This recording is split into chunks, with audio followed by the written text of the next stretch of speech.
On Thursday, October 23rd, 1856, the James G. Willie Handcart Company reached the last crossing of the Sweetwater River. The day we reached the last crossing of the Sweetwater River, I will never forget as long as I live. It was a bitter cold morning in October as we broke camp. As usual, there were dead to be buried before we could go on. Father and Reuben were on the burial detail.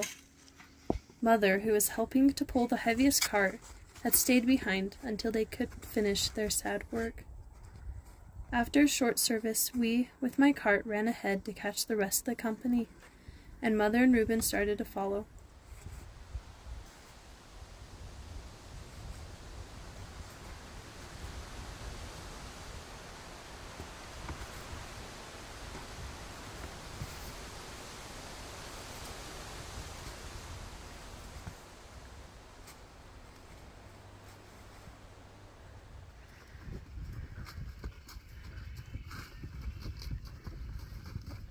Father collapsed and fell in the snow.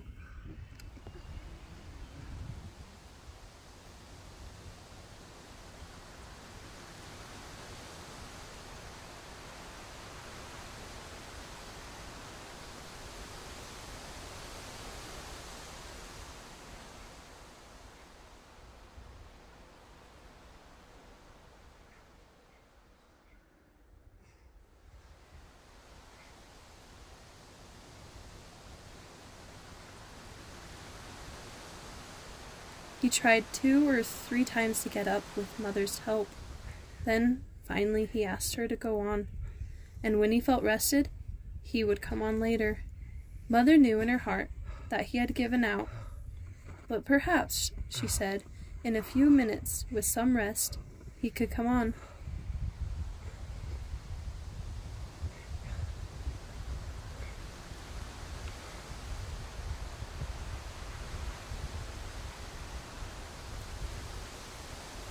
She took the cart and hurried to follow us.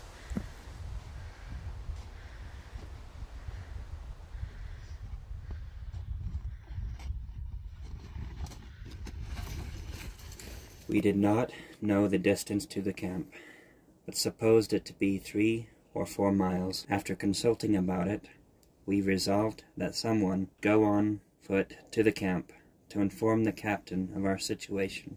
I was selected to perform the duty, and I set out with all speed.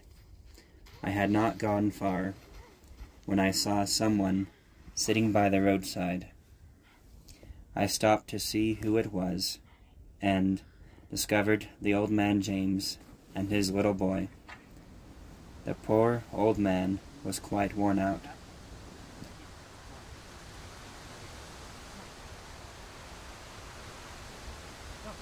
Go.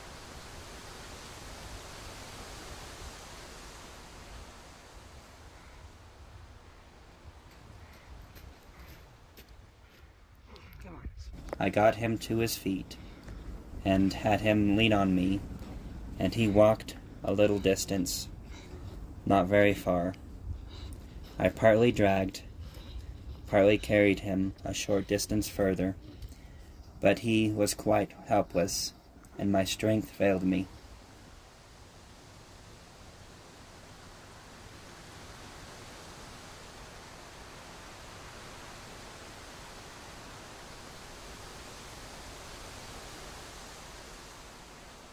Being obliged to leave him to go forward on my own errand, I put down a quilt I had wrapped around me, rolled him in it, and told the little boy to walk up and down by his father, and on no account to sit down, or he would be frozen to death.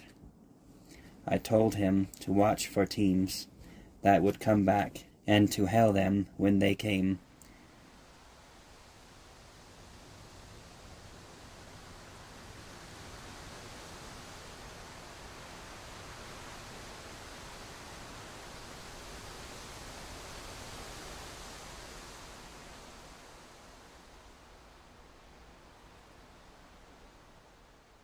This done, I again set out for the camp, running nearly all the way, and frequently falling down, for there were many obstructions and holes in the road. My boots were frozen stiff, so that I had not the free use of my feet, and it was only by rapid motion that I kept them from being badly frozen. As it was, both were nipped. Toward morning, some of the captains, who had gone out to gather up the stragglers, came into camp bearing the dead body of my father and the badly frozen body of my brother Reuben. His injuries were so bad that he would suffer from them for the rest of his life.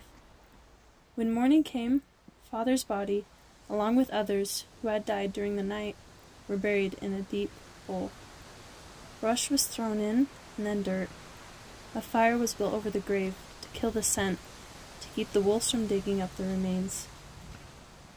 I can see my mother's face as she sat looking at the partly conscious group. Her eyes looked so dead that I was afraid.